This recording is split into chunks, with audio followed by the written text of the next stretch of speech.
Welcome to An Unconventional Life, a podcast where we share stories about the crazy 1% out there who earned their doctoral degrees and then went on to use them in crazy, cool, unique, and unconventional ways. Here's your host, astrophysicist turned teacher, author, dissertation coach, and more, Dr. Russell Strickland. Hello and welcome to An Unconventional Life. I'm your host, Dr. Russell Strickland, the founder and CEO of Dissertation Done. And I have with me today Sandra Long, who is a global LinkedIn expert, a consultant, author, and speaker. She's a professional member of the National Speakers Organization, and her best-selling book, LinkedIn for Personal Brands, for Personal Branding, The Ultimate Guide. She's going to talk with us today about LinkedIn, about her TEDx talk, and she was the first person to present on LinkedIn only 2 years ago, back in 2019, which I found very interesting. LinkedIn is obviously an up-and-coming platform. It's been there for a while, but people are paying more and more attention to it, it seems like lately. Would you agree, would you agree, Sandra? Absolutely. I mean, it's been actually surprisingly around since 2003, but the trajectory has really taken off in the last few years. I want to also mention that your company is Post Road Consulting, and it focuses 100% on LinkedIn education and thought leadership. So you serve clients with, in terms of sales teams, corporate, C-level executives, HR, universities, basically anybody who might interface with LinkedIn is fair game, huh? That's right. That's right. A lot of people need a lot of help with LinkedIn, so we're happy to do it. And I cannot wait to share all of this with our folks today. It's going to be exciting. I'll let you guys know real quickly that today's episode is being brought to you by Dissertation Done, where we help adult doctoral students through the dissertation process. So if you are approaching a doctoral dissertation or stuck in the middle somewhere, reach out to us at dissertationdone.com/done. And we'll have a conversation and see if we might be a good resource for you to help you fast track your dissertation, get to graduation as soon as possible. If perhaps you're on the other side of the fence, you've earned your doctoral degree and you really want to be an expert out there in that coaching or consulting space, obviously, first of all, pay attention to what Sandra has to say today about LinkedIn. It's going to be incredible. But I'll tell you that there's no better way to become the recognized expert in your field than having the first name doctor and literally having written the book on your area of expertise. If you're interested in doing that, we take people from the blank page to published author in no time. And you can find out more about that on dissertationdone.com/book. So we talked about the trajectory of LinkedIn. It's been around for a while, but really coming into its own now. Tell me, why LinkedIn for your focus, Sandra? Well, LinkedIn is the #1 professional platform by far. And there are about 750 million people across the globe that are leveraging LinkedIn. And when you compare LinkedIn to other platforms, these are the folks that are the most affluent and the most educated and the most informed people on social media. So they're definitely the people that are in the sphere and universe of your audience. Absolutely. And I have found that just anecdotally, but I can't wait to hear what you have to say today, because I know that LinkedIn is a very powerful platform and I feel like I'm not getting everything out of it that I could be. So I hope everybody's listening up, because this is going to be fantastic today. How did you become an expert in LinkedIn, a LinkedIn expert? Well, this is my second career. My first career was sales, business, a little bit of marketing, but mainly really client-focused selling. And I had a very wonderful career, and I started this in 2013. What I learned in my first business, I worked for a large company, that a lot of people were coming to me for questions. They had questions about LinkedIn, and I was sort of naturally gravitated toward it, became very knowledgeable, started helping people informally. And then it occurred to me that, wow, a lot of people need help with it, and this could be a business. So that's what happened to me in 2013. And it's been fantastic since then. Yeah, I had the same sort of experience with Dissertation Done. It seems like when you're out doing things you enjoy, the opportunities just find you, right? I was helping folks working at the university level, and I was hearing people have the same kind of questions and the same kind of problems. And I thought, well, let me hang a shingle out, on Google at the time and see if anybody's looking for help out there. And sure enough, the phone started ringing. That's right. That's solving a problem. And especially if you enjoy solving that problem and helping people, it works out great. It is. It's awesome. So what people are you working with? I remember, in the bio, we talked about a lot of different folks, but who's your kind of primary client, would you say? Well, I mean, the thing is, my core focus is LinkedIn. So what that really means, it's a lot of I do a lot of work with companies. So a company would hire my team. We either come in and work with the sales team, the HR team, or the leaders of the company. Mhm. Because, I think a lot of people assume that companies have this all figured out, but no one really has it all figured out. So the leaders of the company have got to have a good presence as well. And then, of course, I work with universities, associations, and even individuals who need help. They're either job seekers or individual business owners. Mhm. And what is it that they're trying to accomplish? Like our audience, honestly, they're probably going to be more of the individual business owners or sometimes the leaders in organizations. Mm-hmm. Our folks are, their own expert, me.com sort of thing. So what are those folks trying to accomplish? Well, I mean, every one of those groups is trying to leverage LinkedIn, and they've heard through the grapevine that this is where it's happening, right? So if you're on the business side, whether it's from a company or a small business, then you're trying to grow your business, and LinkedIn is a great way to do that. I mean, and so whether it's growing your business, getting more clients, or whether it's getting a job, which is job seekers or universities are helping their graduates and their students, it's a lot of the same threads that go through it. So you have to have a great presence for any one of those situations. You have to have a great presence, your brand, which is partly your profile, but also how you connect and the content. All of that is part of your brand. And it matters now because buyers and hiring managers are definitely going to look at people's profile. And if you're getting referred as a professional, like many people here, whether for whatever scenario you want to be referred, like that's the best way to get into opportunities. Well, you're getting referred and people are going to look on LinkedIn to validate, to say, is that really someone I want to talk to? Before we even pick up the phone. Yeah. Oh So yeah, right. People are busy. They're going to say, they're going to hear your name and they're going to be like, well, I'm going to check that person out. and when they do check that person out, what are they going to want to see? Or flip it around, what might they see that they don't want to see that people need to clean up or focus on right away? Well, I mean, you see a real mixed bag on LinkedIn. You see people that have spent and focused their time on their brand, and they have a great profile, and it's very professional, and it's very, it demonstrates their expertise in a nice, friendly way. And then you see people that are sort of skeleton type profiles. And we see a lot of those skeleton type profiles where basically they might just list their jobs and they list their school and they maybe have a photo. Yeah. But other than that, they're not sharing anything about themselves. So they really, to me, that's a really big missed opportunity because they're not developing their brands, because the brand is what's going to attract people. Right. And one of the things that I think is important in marketing that a lot of times, people, particularly at the doctoral level, forget about. I have all this expertise, right? People are going to come to me for help because I have all this expertise. You've got to remember that it's not about you, it's about them. And so that profile, you need to think about what people who are looking for me, who I would like to work with, what is it that they're looking for, and give them what they need. It's not an ego stroking thing for your LinkedIn page. It's a way of people connecting and saying, that's someone I want to talk to. Well, I mean, that's 100% true. And that's exactly the advice I give. In fact, one of the things about companies, a lot of times you'll have all these company executives or even the sales team, their profiles look like a resume. Right. They're not. So what we do is help them reorient that toward their perfect client, right? So, because you really need to think about who is that avatar, who is that perfect client that I want to focus on. Or if you're a job seeker, really, how do you really attract that hiring manager? So that's wonderful what you just said.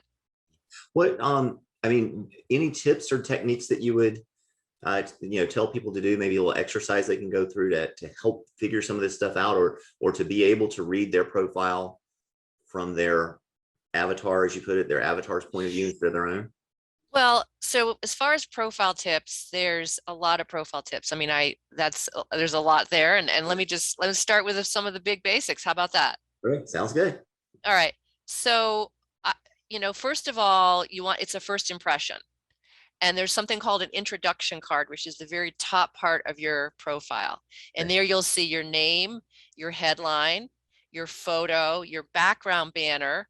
You'll see a link to your company where you work, and a link to your school, and a link to your contacts. Like that's called the introduction card. And that's really first impression. So what that tells me is I want to have a great headshot photo that I'm smiling. And, don't underestimate that. It's very important. And the other piece is your headline. So your headline, oftentimes people just they default and have their last job title. But your headline is a big opportunity, especially for your audience. You have an audience that's doing a lot of really interesting things. They have a lot of expertise. Some of them are doing multiple things. So that headline, and they've just expanded it. It used to be 120 characters. So some people that maybe they had a pretty good headline, but now it's a chance to rethink about your headline, because you can make it longer. And you want to use keywords in there that are going to be attractive to the people that you want to attract. Then of course, so you got your photo and your headline. The background banner is very visual. So I like to think that your background banner kind of matches your brand and it's related to your expertise, so that it all is in sync and it's very visually appealing. As far as when you start opening up the profile, there's an essay, which they call the about section. It used to be called the summary. And that section is extremely important. I mean, think about it. You've got these amazing experts as your audience, Dr. Strickland, right? They're all PhD type folks. And you know what? I have to say, oftentimes you see people that sort of just don't fill in that section. And it's an opportunity to just to write about yourself or about what's important in your career, in your professional journey. And so by leaving that blank, it's really a big missed opportunity. And then of course, there's all the experience sections, your education and all that. The thing about many folks that are in graduate school, since I know you've got a lot of those folks, think about the experience sections where sometimes you might want to break those up, depending on what you're doing. So like if you are a graduate assistant or a graduate researcher, you can take some of those and use those different experience sections in kind of creative ways. And then of course your name, once you get your PhD, you can put your name, your PhD after your name. Right. And LinkedIn actually doesn't allow you to put you're not supposed to put anything else. You're not supposed to put keywords. And sometimes you see people making that mistake on LinkedIn. The only thing you're allowed to put in your name field is a professional designation. So it could be PhD as an example. And that's a pretty strong one to be able to put in there. It's big, it's huge, right? Yeah. You were just asking me before we went on the air, it's like, do you go by Dr. Strickland or Russell or whatever? And I said, well, listen, look, as a professional capacity, I go by Dr. Strickland because I worked hard for that, and and I invested a lot of money in that. And that's something that I want to make sure our folks in our audience understand, that listen, when you do put the time and effort into that, it's not being ostentatious or arrogant or anything to say that's who I am, because it is. So make sure, for those of you, particularly who are newly graduated doctors, make sure you get that out there. Now, like I tell folks whenever they ask this question, I don't make my kids' friends call me Dr. Strickland, but in a professional capacity, that's how I introduce myself, and I think it does carry a lot of weight. It's one of those instant wow factors. It's fantastic. I mean, so for someone with a PhD, they're going to have it in their name. They're also going to make sure that they enter all their colleges that they attended. And so each university should be listed with the degree. Oftentimes I see universities listed without a degree. So that's where you would want to also add your doctoral degree in that space. And it's something that you can write about in your essay. Like maybe, you're talking about these dissertations. I think a lot of people would be very interested. Maybe there's a spin on that, like, the journey of your dissertation, or the origin, or something really compelling and interesting, like the human interest part of your dissertation. I think that would be an amazingly interesting essay that you could write. I don't know if this is how people tend to use it, but a lot of times when we tell folks about creating their own introduction, generally, like what you would use when you're saying, hey, who am I? When you're giving your introduction on stage, not someone else, you use the hero's journey framework where, you were struggling, you had this problem, you figured out a solution, and now you're sharing that with other people is the idea. And it's a way of telling a story that hopefully is interesting to people, because it's your story, but it's not just you telling your story for no reason. It's you telling your story so that they feel connected with you and say, this person can help me because they know where I'm, what I'm dealing with. They know what I'm going through. And so if you have experienced the problem that you help people to solve in your own life, that's a good place to put that sort of introduction, is your hero's journey, how you had this problem and dealt with this problem, and now you can help others to do the same. Yeah, absolutely. And all of what we're talking about, whether you tell the journey of your educational journey or your dissertation or whatever other journey that you want to talk about, the hero's journey, writing it in the first person, making it, there's a little thread of personal. So yes, this is professional, but it shouldn't just be only professional. There's a little thread of who you are, because who you are as a person is who's going to, people are going to be attracted to hire you and work with you based on who you are. 100%. I don't remember what the numbers are, but my business coach, she talks about the fact that, Richard Branson has this many followers and Virgin has this many followers. I can't remember. There was another example or two that she listed. Tesla, Elon Musk is up here. Tesla is down here. So the point is that people buy from people, and to have that personality out there and say, I'm the person who's going to be helping you. I lead the teams. I put these teams together, by hand. If you're not working directly one-on-one with folks, that's what they're going to connect with. So, and that's the reason why I mentioned tell your hero's journey as a way of showing them that you can help them. It's not about you and what you overcame. It's about, this is what put me in a position to be able to help you. Everything's about them. It's not about you. I love it. Totally great. So we talked about, how doctors use this to some extent already, people with their PhD. Anything else that you would say that people with a PhD would use LinkedIn for success? Well, I mean, the profile is just the beginning. Okay. Right. So, once, whether you have your PhD or you're about to get your PhD, you really want to be thinking, profile first, but really what your strategic network is important. So all the people that you have come across or, worked with in some capacity should be part of your strategic network. I think people make the mistake of thinking, well, I just need to connect with all these people that I don't know that are in this certain profession. And I would actually advise them, focus really first on people that you do know, because those people are ones that are going to be most likely to refer you and introduce you. And so starting with that, who is at your university, right? Think of all the people you know from your university connections. It's unbelievable. And you probably have had 2 or 3 universities that you've been at. And even going back to high school, I mean, I think we have a lot of connections from an educational perspective. And then you add in any other professional connections, either places where you've worked, conferences that you've attended, or professional organizations that you belong to. All of those are great places for you to be connecting. That's on the professional side. And I really also believe you want to use LinkedIn to connect, and this might surprise you, but connect with your neighbors, your friends, your relatives, because people that you know from the soccer field, if you're a parent, because not that I suggest, and I do not suggest connecting and trying to pitch or sell in any way, but it's really just friendly connecting and showing interest in other people. And just by doing that, people will become interested in you. And you never know that person who is 3 doors down, who they are best friends with or who they went to college with. Like, it's just, there's so many things. Just by being friendly, connecting, it opens up a lot of possibilities. That's really interesting, because I always think of trying to connect with the folks that I feel like I might be able to help in some way. But you're right. Some of those people might be connections for you. They might be hubs, people who can introduce you to other people. So that's a good way of thinking about it. Well, also, Dr. Strickland, so if you do what I'm suggesting, you do that first, then you go look for those opportunities. So like perhaps if you're looking at a company or you're trying to do even if you're trying to do a people search and you're trying to say, these are the kind of people that are my prospects, or this is a company I'm interested in. Once you do that kind of search, if you've done the first part, which is the strategic connecting, you'll see who you know that is connected there. Okay.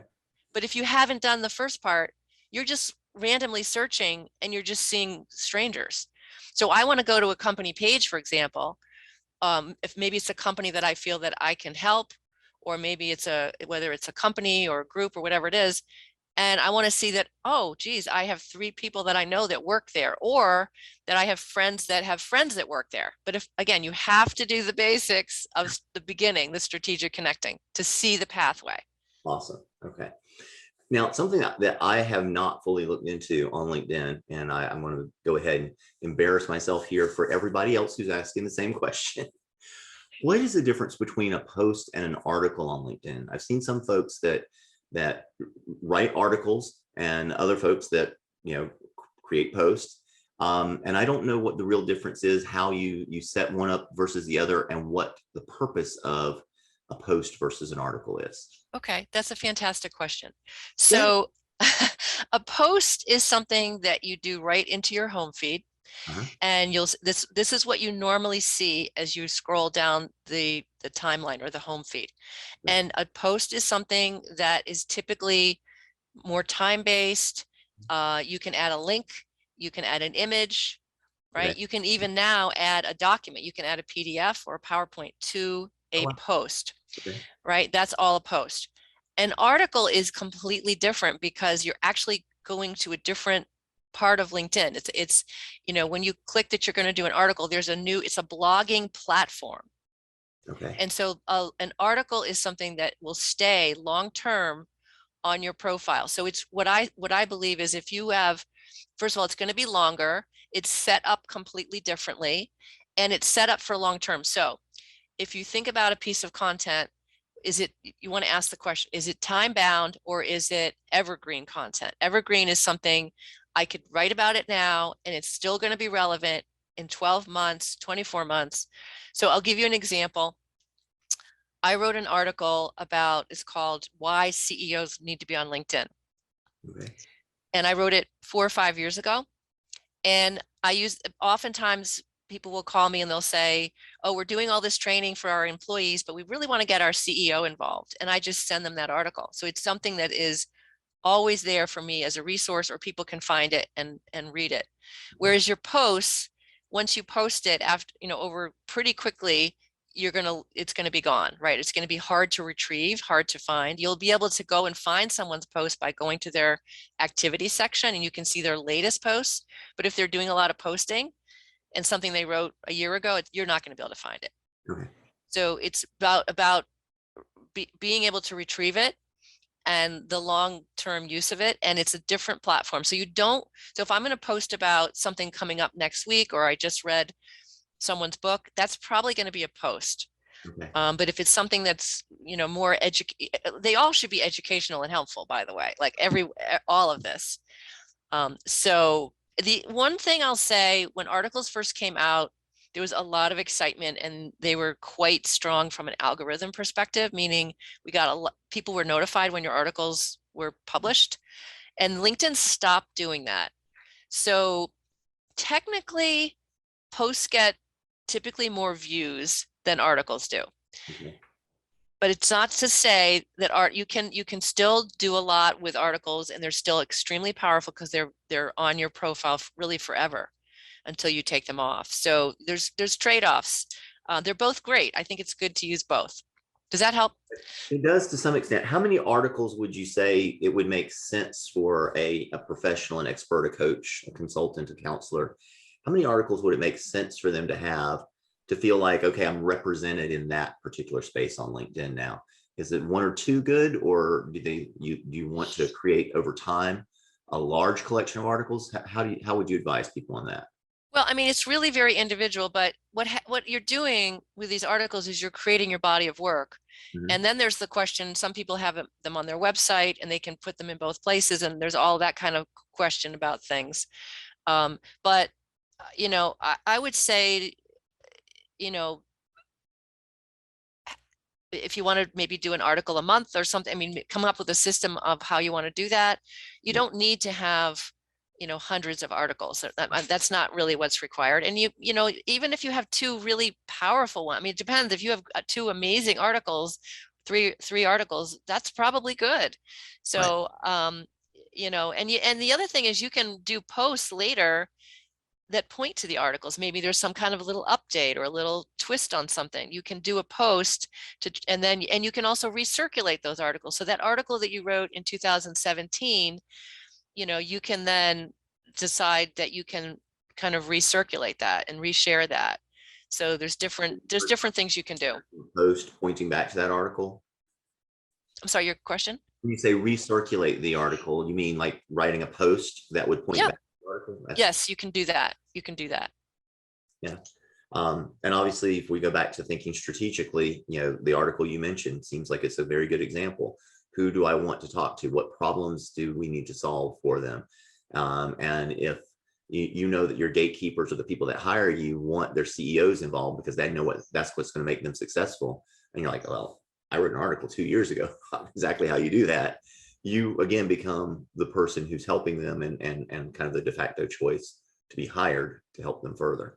Right. It is, like you say, all about the other person. If it's about you, like I'm never going to post about how great my training is, or, sign me up for as your speaker. I don't post about that. I basically want to bring value and helpfulness, and then people ask me to speak. I mean, it's exactly what you said, being focused on the other person. And that's something that I know a lot of folks with their doctoral degrees have a hard time. They feel like they're above selling to some extent. And I've learned a lot that if you run a business, you're in sales. So get used to that, get happy with that. But it's a way that's very comfortable for experts to sell, is to go out there and give and to help and to teach in a way that's entertaining, hopefully, because people don't want to be taught, but they do like to know things. They don't want to learn, they like to know things. So if you can do that in an entertaining way, that's very helpful as well. Well, and also if you can think about what are the questions that your prospects ask, like what do they care about? What are they concerned about? And then you can write helpful articles or posts that they would care about. Yeah, makes sense. Okay, so we talked a lot about folks with their doctoral degrees. Something that a lot of our former students like to do is to become published authors.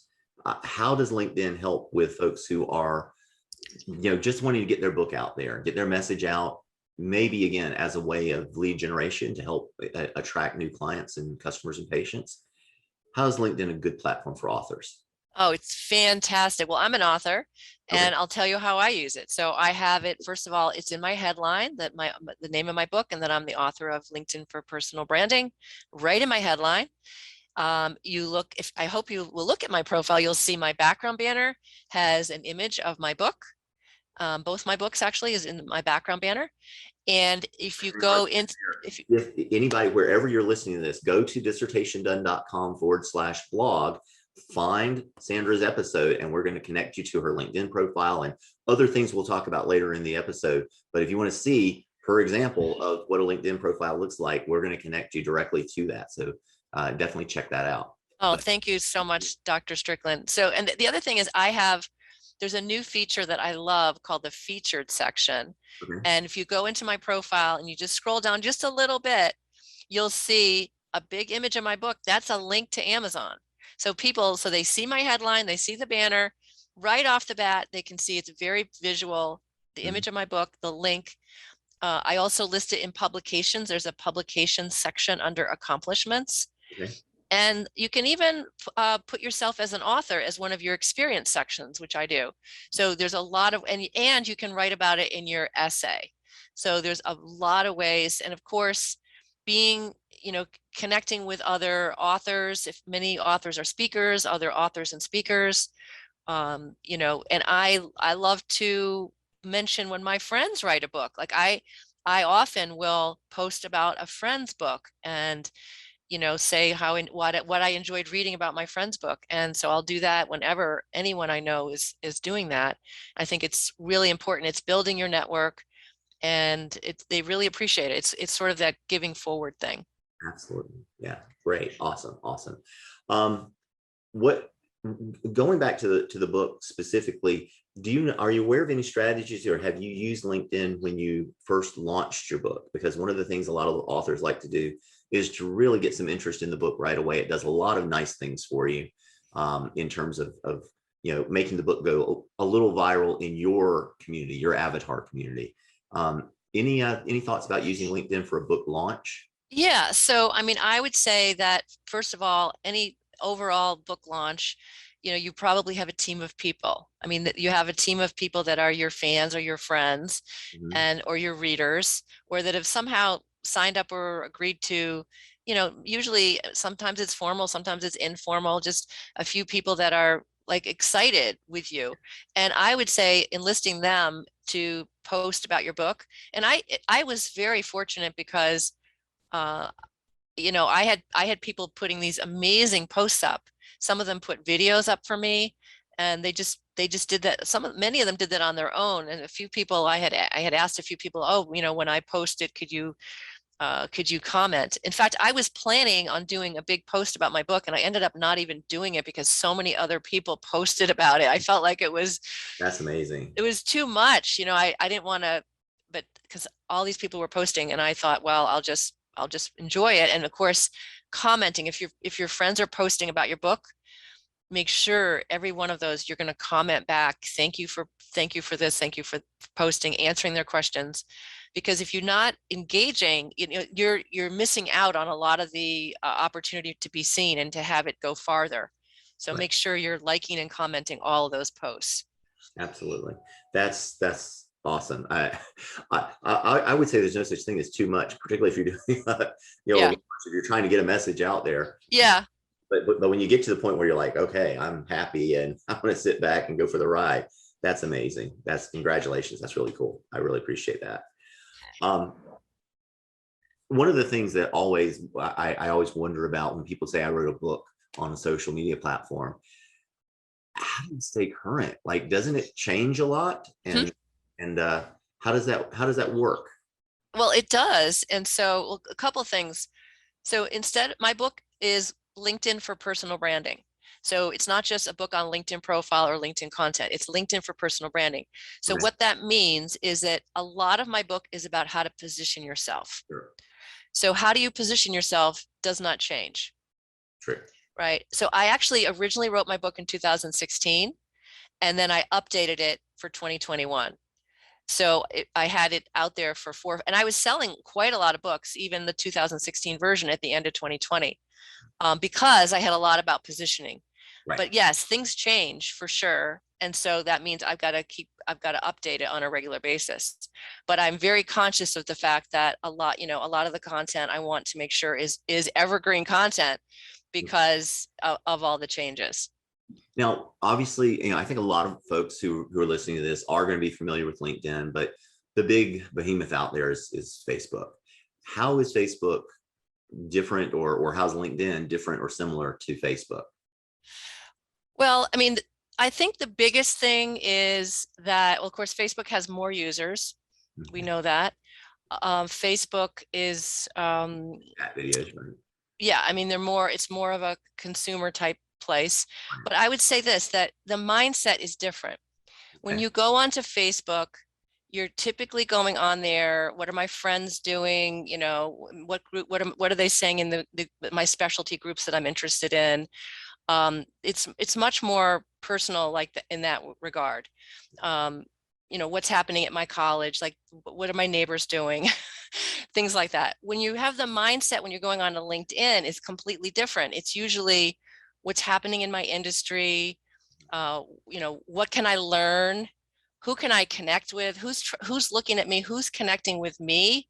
It's just a different feeling. It's more professionally oriented. So that changes everything about how people engage and what. So a lot of people I find tell me that they're nervous because of that. They know this is business. This is professional. I'm nervous. I don't know what to say. I can't post. I don't even want to comment. Like, people are nervous and scared. That's the fear factor. That's one of the things I deal with, whether it's a company, a student, a university professor, whoever. And so I try, one of the things about my teaching is to give them confidence that, yeah, these are the things that you can do successfully, and how to try these things out. And yes, you can be yourself, but it's your professional self. Yeah. And that will work amazing. So once you get over that teeny bit of fear, it opens up every kind of professional door for you. And how would you bridge that gap between, sharing and educating and entertaining and selling? Because obviously you're there, like if you're an expert, let's say you're a coach or a consultant or something like that, the way that you're really going to help these people is by working with them professionally. And that's one of the things I had to get over as a, like I said, an expert who's thinking I'm above sales, so to speak. No, actually, the whole reason you're in this business is to help people. And the only way you can do that is if you sell them something. So how do people do that without coming off as too, pushy or those sorts of things on LinkedIn? Well, it gets back to what we were talking about before, showing interest in the other person. I mean, your profile should be doing your selling, most of your selling for you. So I don't believe in, you connect with someone and then you send them a message like sign up for my webinar or buy my book or hire me. I would never, ever do that. But I get people approaching me. So the whole thing is showing interest in them, being engaged on the platform, and then having this profile that does the selling for you. So your profile should, yes, it should be a combination, personal, professional, but there should be ways where people can say, I want to work with her, I want to work with him, and that they can absolutely make that happen. So for example, if you like my comments and you like maybe what I'm all about, you go to my profile, you can buy my book right off my profile. Yeah. Okay, that's just an example. You can, and I clearly say how to email me. I clearly say how you can work with me, how I help people. So my profile is set up so that, it's not, I hope that people think it's friendly and approachable, but it's also, they can do business with me from my profile. Okay. But I'm not going to message someone like that. And I'm not going to put a post up and say, sign up for my stuff. I'm not going to do that. Yeah. That's me. That's how I do it. Okay. Well, I know, Sandra, I want to thank you for being here with us today. I know that you're really busy. Really quickly, like we said, there's a lot of business on LinkedIn, but also some of the personal side. What do you do personally for fun, when you're not knee deep in LinkedIn? Oh my gosh, I'm on the computer so much. So I love it when I get off the computer. And yeah, I love the water. I love being, boating. I like anything to do, like getting myself in the water in any capacity, whether swimming or exercising in the water. I love outdoors and hiking around, and I love being with friends and family. And yeah, I'm very, very fortunate. Yeah, we're not close enough to a lake for my taste, but I like to try to go out at least a couple of times a year and rent a boat and go out. That's something I find a lot of fun too. So, wow, this has been just so amazing and awesome. I want to thank you so much for being here with us today, for sharing all of this about LinkedIn. If people want to reach out to you and continue this conversation in any way, what's the best way for them to do that? Well, LinkedIn's the best way. Well, that's a surprise. So yeah. So when you come to first of all, when you search for me, you can go either through the website that Dr. Strickland's mentioning, or if you're searching for me, you put Sandra Long. I'm in the New York area to make it easier. It's probably the easiest is to go through his website. But yeah, send me a message when you connect. I mean, you'll see the follow button, but in order to connect with me, just click on the more and then click on connect and send me a note, because and say you heard on the podcast, so I know where you came from. That would be great. Great, that'd be awesome. So I'll thank you once again for being here with us today, Sandra. I've learned a lot, and I hope that other folks have as well. I'll just take this moment to remind everyone that today's episode is being brought to you by Dissertation Done. If you think you might be stalled, stuck, or just in need of a little bit of guidance and support, reach out to us at dissertationdone.com/done. If you're interested in having your own book that's published that you can put on your LinkedIn profile, then reach out to us at dissertationdone.com/book. Either way, you and I will have a conversation. We'll see if it's a good fit. Again, Sandra, thank you so much for being here with us today and for sharing this wonderful information about LinkedIn. And I hope everyone goes out to LinkedIn today, looks at their profile, and finds at least a couple of things they might be able to tweak off of what they learned today. Thank you so much. It was so much fun. Oh, that's awesome. And listen, to everyone else, I want you to have a wonderful day and go out and live your unconventional life. Bye for now.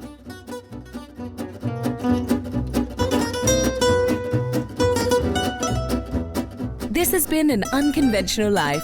Thanks for listening. If you enjoyed today's episode, subscribe now to keep getting inspirational stories of unconventional lives as soon as they're released. Until then, go out and live your best unconventional life.